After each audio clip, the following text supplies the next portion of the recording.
Bapak Ibu sekalian, sekarang kita sudah tahajud, ya, insyaallah. Kemudian sudah beristighfar, sudah berdoa kepada Allah, memperbanyak bacaan Quran. Tiba kemudian azan subuh berkumandang.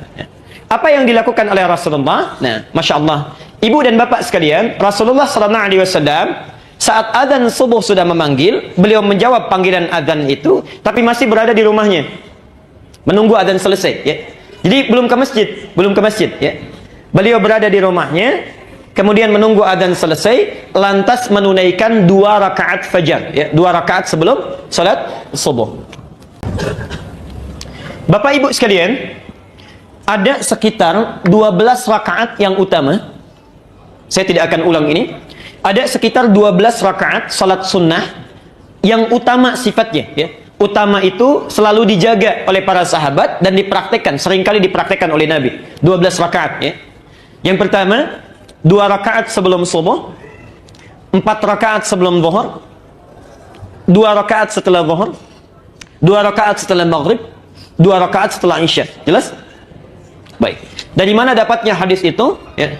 Kita bisa temukan misalnya di dalam hadis riwayat Muslim nomor hadis 728 dari Ummu Habibah. Ya. Beliau menyampaikan, kata Rasulullah sallallahu alaihi wasallam, beliau menyampaikan, man shalla, saya ulang, man shalla isnatai asyrata rak'atan, ya, fi yaumin wa lailatin, siapa yang menunaikan salat 12 rakaat sehari satu malam, maksudnya salat sunnah yang mengikuti yang fardu, ya. Bunya lahu bihinna baitun fil jannah, maka Allah akan bangunkan baginya satu rumah di dalam surga. Siapa yang menunaikan salat sunnah yang mengiringi salat fardu sebanyak 12 rakaat, ya, dilakukan konsisten sehari semalam, ya. Karena 2 rakaat sebelum subuh, ya, 4 rakaat sebelum zuhur, 2 rakaat setelah zuhur itu kan siang, ya. Kemudian 2 rakaat ba'da maghrib, 2 rakaat ba'da isya itu malam. Yang konsisten melakukan itu selama hidupnya, Allah akan bangunkan sebagai tambahan baginya satu rumah di surga. Ya. Hadis sahih riwayat Muslim nomor hadis 728. Ustadz, dari mana taunya 2 rakaat sebelum subuh, 4 rakaat sebelum zuhur, 2 rakaat sesudah zuhur, 2 rakaat setelah maghrib, 2 rakaat setelah isya? Itu ada di At-Tirmidzi, lebih lengkap lagi, nomor hadis 415. Nah, Bapak Ibu sekalian, dari 12 rakaat itu, maka Rasulullah mencontohkan kepada kita memulai dengan 2 rakaat sebelum subuh. Dalilnya hadis riwayat Muslim nomor hadis 725 dulu. Didapati juga di At-Tirmidzi nomor hadis 418. Perhatikan keutamaannya, perhatikan. Keutamaan 2 rakaat sebelum subuh. Ini saking pentingnya, Rasulullah tidak pernah meninggalkannya selama hidupnya. Saking pentingnya, ya. Dan ada 2 salat yang hampir tidak pernah ditinggalkan oleh Nabi. Hampir tidak pernah ditinggalkan oleh Nabi. Bahkan dalam perjalanan pun masih dikerjakan. Yaitu 2 rakaat sebelum subuh dengan salat witir, ya. Itu seringkali dikerjakan. Perhatikan, kata Rasulullah, rak'atal fajri, 2 rakaat salat yang ditunaikan sebelum subuh itu khairum minad dunya wa ma fiha. 2 rakaat fajar atau 2 rakaat sebelum subuh itu pahalanya, nilainya di sisi Allah lebih baik daripada dunia dan seisinya. Masya Allah, dunia dan seisinya. Ini semua ada dunia dan isi-isinya, ya. Kalau kita miliki itu nggak ada nilai apa-apanya dibandingkan menunaikan 2 rakaat sebelum subuh. Jadi kalau antum menunaikan 2 rakaat sebelum subuh, itu nilainya di sisi Allah lebih dibandingkan daripada dunia dan seisinya. Nggak ada nilainya, ya. Walaupun di dunia ini ada tambahan lagi orang kaya, tambah lagi orang kaya, kumpul lagi, itu nggak ada nilainya dibandingkan 2 rakaat sebelum subuh. Nah, sekarang ayo saya mau tanyakan sebentar. Maafkan saya, kalau nanti Al Ihsan bikin pengumuman, nggak usah tunggu bulan depannya. Mana DKM-nya ini? Ada DKM-nya? Pak Iman, Ustadz Iman tolong bikin pengumuman setelah ini, yang sholat subuh di Masjid Al Ihsan besok masing-masing dapat amplop 500.000. Baik, ya? Masing-masing dapat amplop berapa? 500.000. Siap, Ustadz? Cuma diumumkan saja, kan? Cuma diumumkan, kan? Lihat sini ya, lihat. Azan subuh jam 4:36. Datang jam berapa ke sini? Dan maaf, terbatas, cuma 100 orang pertama. Datang jam berapa? Masya Allah. Jam 2 tadi jawaban jam 2. Antri. Perhatikan. Kata Ali bin Abi Thalib, ajaban linnas, sungguh aneh manusia ini katanya. Sungguh aneh manusia ini. Sudah tahu akan meninggal, tapi nggak pernah serius menyiapkan bekal untuk meninggalnya. Ya. Itu Ali dulu, sekarang lebih aneh lagi. Masya Allah, lebih aneh lagi. Dikasih uang 500.000, azan jam 4.36, bangun dari jam 2. Cuma 500.000, Allah tawarkan dunia dan seisinya. Dipanggil 4.36, baru bangun jam 6:34. Masya Allah. Ini kan aneh ya, aneh sebetulnya. Allah tiap hari tawarkan, lebih baik daripada dunia dan seisinya, kumpulkan pahala, kumpulkan pahala. 500.000, Masya Allah. Dari jam 2 kita siap-siap. Tiap hari ditawarkan, subuh terlambat terus. Berubahnya mau kapan? Kurang apa lagi mau dimotivasi? Masya Allah. Ini bagian yang pertama. Nah, Bapak Ibu sekalian, saking pentingnya ini, jadi di hadis itu setidaknya ada 3 kalimat, lebih baik daripada dunia dan seisinya. Misal di Al-Bukhari, nomor hadis 2639. Nanti antum bisa praktekkan ini ya. Perhatikan kalimatnya. Ini hadis dari Anas bin Malik ya. Jadi ada Malik bin Anas, ada Anas bin Malik ya. Anas bin Malik punya anak namanya Malik bin Anas ya. Baik. Nah, Anas bin Malik ini Masya Allah itu pembantu Nabi dan lama membantu Rasulullah. Ketika ditanyakan, beliau ditanya oleh sahabat setelah Rasulullah wafat, ya, ditanya, hei saudaraku katanya, ya kalau dalam bahasa kita, Allahu a'lam, ya akhi, ya saudaraku, bagaimana kesanmu saat membantu Rasulullah? Perhatikan kata Anas bin Malik, tidak pernah saya dapati Rasulullah saat saya bantu kecuali mendengar satu kalimat dari lisan beliau, satu kalimat saja. Perhatikan kalimatnya, kata Nabi, apa yang bisa saya bantu? Madza akhdubuk? Selama saya bantu Nabi, saya nggak pernah dengar kalimat dari Nabi kecuali satu. Kata Anas ini, apa yang bisa saya bantu? Insya Allah. Ya. Ini paling luar biasa. Anas itu jadi pembantu Nabi, bukan sekedar ingin jadi pembantu. Ya, Masya Allah. Beliau itu ingin mengabdikan hidupnya supaya lihat bagaimana kehidupan sunnah langsung dari sumbernya. Ya. Jadi seorang tuan kan wajar minta dibuatkan kopi, cucikan piring dan sebagainya misal ya. Ini tidak pernah mengalir dari lisan Nabi, saking mulianya manusia ini, hanya mengatakan apa yang bisa saya bantu katanya. Masya Allah. Karena Nabi itu makan, Masya Allah, tempatnya dicuci sendiri. Kalau kita piringnya cuci sendiri, ya. Ada sendalnya copot, kemudian beliau sambungkan sendiri. Bajunya robek, kemudian dijahit sendiri. Ya. Orang yang dijamin masuk surga, bebas dari kesalahan. Hisabnya tidak ada hisab bagi beliau. Langsung surganya nunggu nama Muhammad. Tidak akan dibuka itu pintu surga kecuali Muhammad masuk duluan. Ya. Man ant, kata penghuni, kata penjaga surga. Muhammad, kata Rasulullah. Kata penghuni, kata penjaga surga ini, aku diperintahkan untuk tidak membuka pintu surga kecuali engkau masuk duluan.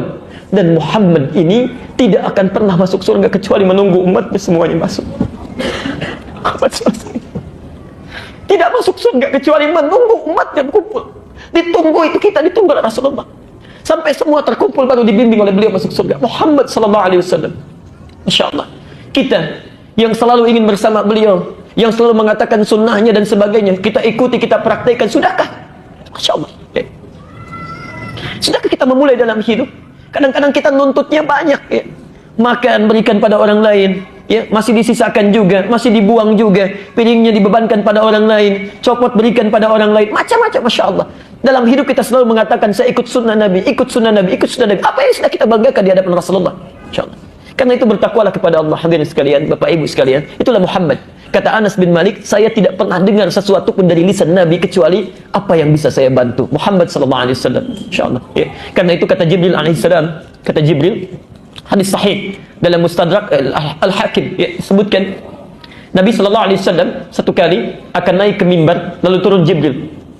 Kata Jibril, bu'dan, terlalu, ya, sungguh jauh dari rahmat Allah dan terlalu orang ini. Man dzukirta indahu liman dzukirta indahu falam yusalli alaihi. Orang yang disebutkan namamu Muhammad di sampingnya enggak mau salawat kepadamu, itu orang keterlaluan. Ya. Masya Allah, itu orang keterlaluan katanya. Saking sayangnya Jibril kepada Muhammad sallallahu alaihi wasallam, itu yang dipikirkan itu cuma kita, Bu, Pak, ya. Cuma kita, Masya Allah. Ya. Saya berikan misalnya 2 sampai 3 riwayat. Masya Allah, satu kali beliau sallallahu alaihi wasallam dalam hidupnya itu sedang kumpul dengan sahabatnya. Ya. Lalu kata beliau, ashtaqu bi ikhwani. Saya itu kok rindu sekali dengan saudara-saudara saya. Rindu dengan saudara-saudara saya. Sahabatnya menjawab, ya Rasulullah, alasna ikhwanik. Rasulullah, bukankah kami ini saudara-saudaramu? Ya. Kata Nabi, lastum ikhwani, ya, bal antum ashabi. Kalian ini bukan saudara saya, kalian ini sahabat-sahabat saya. Perhatikan, ikhwani humul ladzina lam yarawni walakinnahum amanu bi. Saudara saya itu orang yang nggak pernah lihat saya, tapi selalu beriman kepada saya. Orang yang tidak pernah lihat saya, percaya dengan saya. Ya. Kalau antum percaya pada orang yang kelihatan, itu wajar. Tapi percaya pada yang tidak tampak, masih yakin juga, itu yang tidak wajar. Kata Nabi, saya merindukan saudara-saudara saya ini. Antum tuh dirindukan oleh Nabi. Masa kita tidak ada kerinduan untuk bertemu dengan Rasulullah? Setidaknya tunggangi sunnahnya, insyaAllah. Bahkan demi Allah saya katakan di akhir hayatnya, hadis-hadis riwayatnya sahih. Ketika beliau akan meninggal dunia, Fudail membawakan air untuk beliau wudu. Ya, Masya Allah, Fudail itu anak pertama daripada Abbas. Abbas punya dua anak, yang paling populer laki-laki, satu namanya Fudail, yang kedua namanya Abdullah. Abdullah hidup di bawah naungan Rasulullah sampai beliau jadi penghafal Quran, penafsir Quran. Fudail kakaknya, saat Rasulullah akan wafat, beliau yang membawakan air wudunya. Ya. Dalam pangkuan Aisyah radhiyallahu anha, sampingnya ada Ali, ya. Sampingnya ada Fatimah, yang dipanggil bukan Aisyah, bukan Ali, bukan Fatimah. Ummati, ummati, ummati. Mau meninggal pun masih antum yang disebut itu. Ya, insyaallah. Jadi kata Jibril alaihissalam, bu'dan, keterlaluan itu orang, liman dzukirta indahu falam yusalli alaihi. Disebutkan namamu, salawat saja dia tidak berkenan. Jadi tidak mampu kita membalas jasanya Rasulullah sallallahu alaihi wasallam. Setidaknya kalau Anda tidak bisa balas itu, salawatlah kepada beliau. Dan dalam salawat pun masih diberikan pahala juga. Man shalla alayya salatan wahidah sallallahu alaihi asyra. Masya Allah. Siapa yang salawat satu kali saja, aku tidak butuh itu.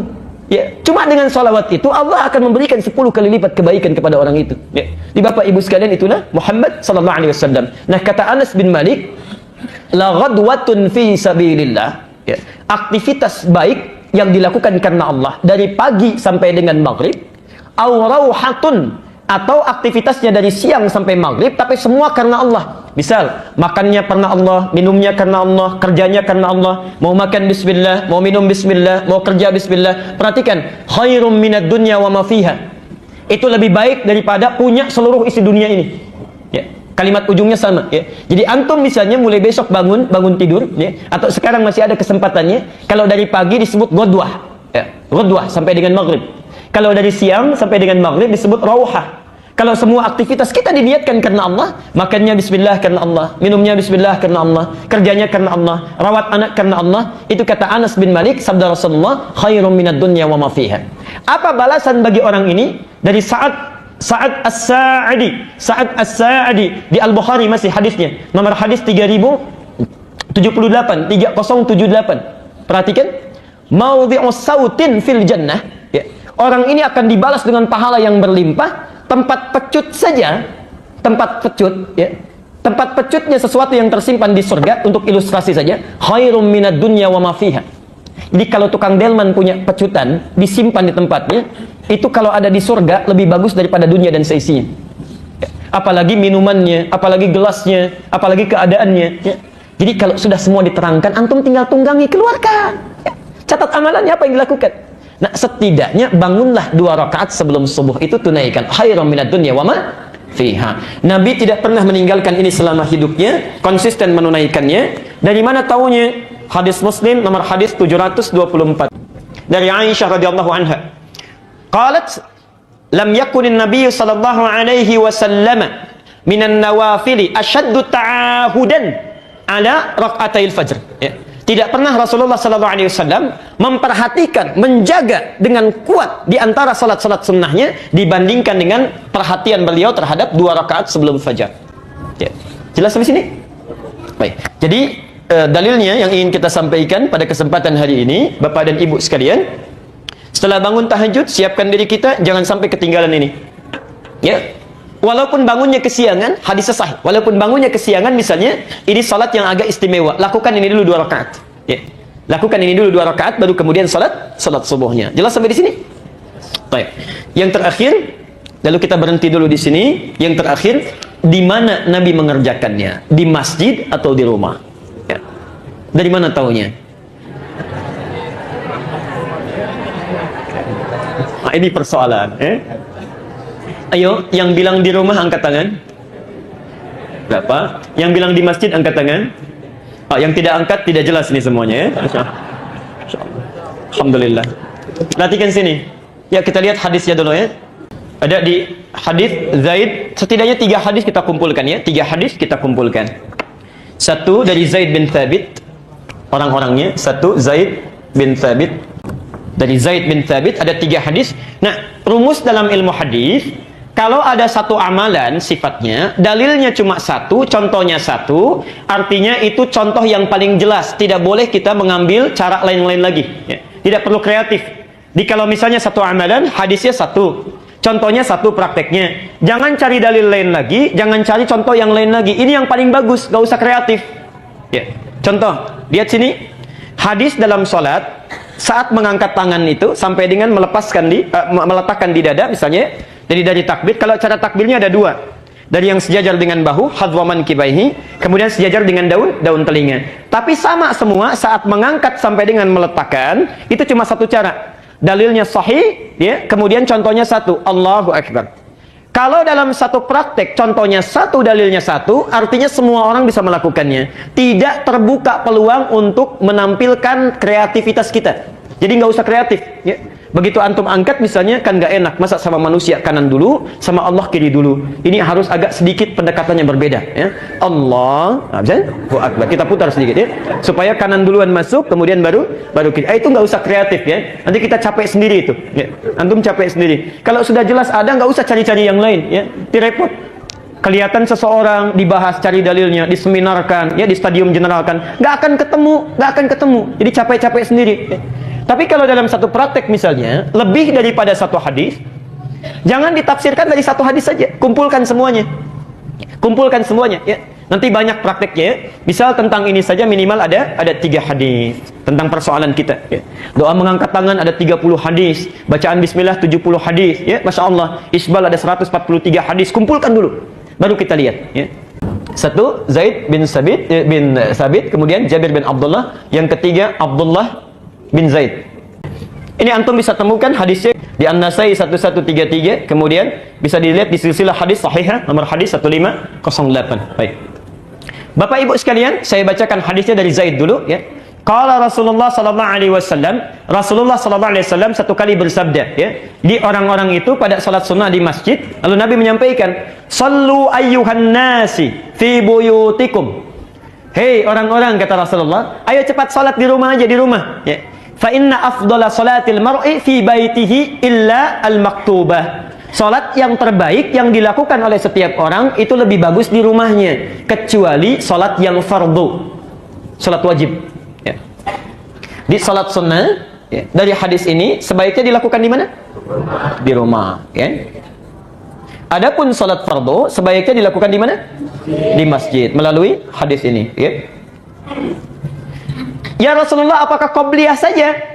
Ya, apakah qobliyah saja? Tidak. Ternyata ba'diyah juga sebaiknya dilakukan di rumah. Hadis dari Jabir yang ini bin Abdullah. Ya, hadis dari Jabir bin Abdullah. Kata Rasulullah sallallahu alaihi wasallam, "Idza qada ahadukumus shalah fi masjidihi." Idza qada ahadukumus shalata fi masjidihi. Kalau seseorang telah menunaikan salat fardu di masjidnya, perhatikan, sudah salat fardu di masjidnya, maka tunaikan, bahasa hadisnya, faj'al fi baiti nasiban min salati ya. Maka jadikan sisa salatnya itu di rumahnya. Jadikan sisa salatnya di rumahnya. Fa innallaha ja'ilun fi baitihi bis shalah khaira. Karena sungguh Allah Subhanahu wa taala akan memberikan kebaikan-kebaikan pada sisa salatnya itu saat dia berada di rumahnya ya. Jadi maksudnya kata para ulama, supaya di rumah itu banyak tempat sujudnya.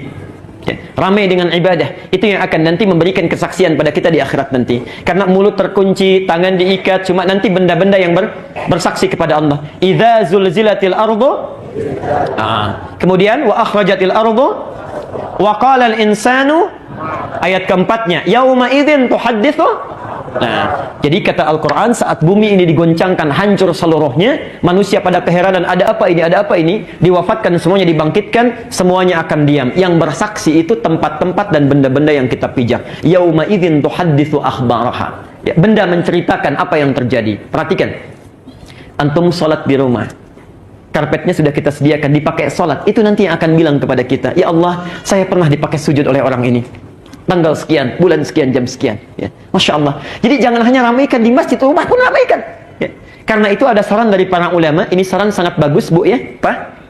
Kalau Anda memiliki sesuatu yang baru, pakai dulu untuk kepentingan Allah. Supaya mudah hisabnya. Misal, kita beli baju baru ini, Masya Allah ya. Kemudian setelah digunakan, gunakan dulu untuk Allah. Pakai dulu sholat ya, pakai sholat. Supaya saat ditanya dalam hisab itu ringan jawabnya. Dari mana rizki yang kamu pakaikan itu untuk beli pakaian? Ya Allah, Engkau maha tahu, Engkau bisa melihat dan mengetahuinya dengan pasti. Rizkinya saya dapatkan dari si A yang sangat halal, dan Engkau ketahui itu. Kemana Engkau gunakan? Ya Allah, pertama kali saya gunakan itu adalah untuk menyembahmu, dan Engkau paling tahu kapan waktunya, kapan saya gunakan, dengan keadaan apa saya kenakan itu. Masya Allah, ringan ya. Kita kadang terbalik, ibu kalau pakai baju baru, dapat baru, digunakan apa dulu? Masya Allah. Kalau nggak kondangan arisan kan ya. Itu agak lumayan itu hisabnya. Awal-awal memang pede. Dari mana kamu dapatkan? Ya Allah, dari kerja keras suami saya, yang keringat yang kau ketahui sangat halal dia lakukan. Semuanya lancar-lancar. Kemana engkau pergunakan? Kondangan ya Allah pertama kali. Nah itu persoalan ya. Persoalan itu. Baik. Lihat hadis yang kedua dari Jabir bin Abdullah ya, maka ramaikan rumah dengan ibadah. Itu salat ba'diyahnya. Tapi pertanyaannya, apakah semua salat sunnah itu mesti di rumah? Baik. Ditaksis oleh Nabi, dikhususkan. Lihat pernyataannya, jangan berhenti di sini ya. Alhamdulillah. Jangan berhenti di sini. Kalau Anda cuma baca 1-2 hadis saja, akan diambil kesimpulan berarti semua salat sunnah itu mesti di rumah. Perhatikan. Hadis selanjutnya, Abdullah bin Zaid bertanya kepada Rasulullah. Perhatikan pertanyaannya, ya alhamdulillah. Ya Rasulullah, wahai Rasulullah, ayyuma afdalu min salati? Ya. Mana yang paling afdal di antara salat saya? Hal salati fil bait amil fil masjid? Am fil masjid? Apakah salat yang saya lakukan di rumah saya atau di masjid? Ya. Apakah salat yang saya lakukan di rumah saya atau di masjid? Karena beliau melihat Rasulullah itu sunnahnya di rumah, kemudian baru ke masjid. Dijawab oleh Nabi. Perhatikan. Lihat jawabannya ya. Ala tara amma aqrabu min baiti? Ya. Ala tara amma aqrabu baiti min masjid? Maaf. Ala tara amma aqrabul baiti min masjid? Tidakkah engkau lihat jarak antara rumahku dengan masjid sedekat apa? Tidakkah engkau lihat jarak antara rumahku dengan masjid sedekat apa? Jelas sampai sini? Jelas ya? Pak, belum selesai kalimatnya. Belum selesai. Maka tunaikanlah salatmu di rumah, bila tempatmu itu dekat dengan masjid. Ini kalimatnya. Saya mau tanya, maaf, rumah Nabi di mana? Kalau ini masjid, rumah Nabi ya di sini. Belakang. Baik, ini isyarat yang cerdas untuk kita baca. Sunnahnya dilakukan di rumah kalau rumahnya dekat dengan masjid. Kalau rumah antum jauh dari masjid, jangan maksa. Dari Tambun ingin hadir kuliah subuh ke sini, sholat sunnahnya di sini, nyampe sini kapan? Ya, baik. Jelas sampai sini? Oke. Jadi kita selesai dulu sampai di sini. Kesimpulannya, Bapak Ibu sekalian, amalan Rasulullah SAW, ya, begitu selesai beliau menunaikan tahajudnya, itu sampai pada waktu fajar. Jangan sampai tertinggal 2 rakaat fajar ini karena sangat penting dalam kehidupan kita. Kemudian selebihnya, bila antum rumahnya dekat dengan masjid, maka yang paling utama lakukan di rumah. Kemudian tunaikan salat wajibnya di masjid. Bila sekiranya rumah kita jauh dari masjid, maka alangkah lebih baik itu bisa ditunaikan di masjid secara bersamaan. Dan maaf, ini penting saya garis bawahi. Sekali lagi, penting saya garis bawahi. Salat qabliyah sifatnya cepat, ya. Jadi jangan terlalu lama antum, ya. Bacanya jangan terlalu yang panjang-panjang, singkat aja. Nabi seringkali membaca Al-Kafirun dengan Al-Ikhlas. Kata Aisyah, sampai-sampai saya tidak tahu kapan Rasulullah baca Al-Fatihahnya. Ya. Jadi jangan lama-lama kalau menunaikan salat qabliyah. Ya.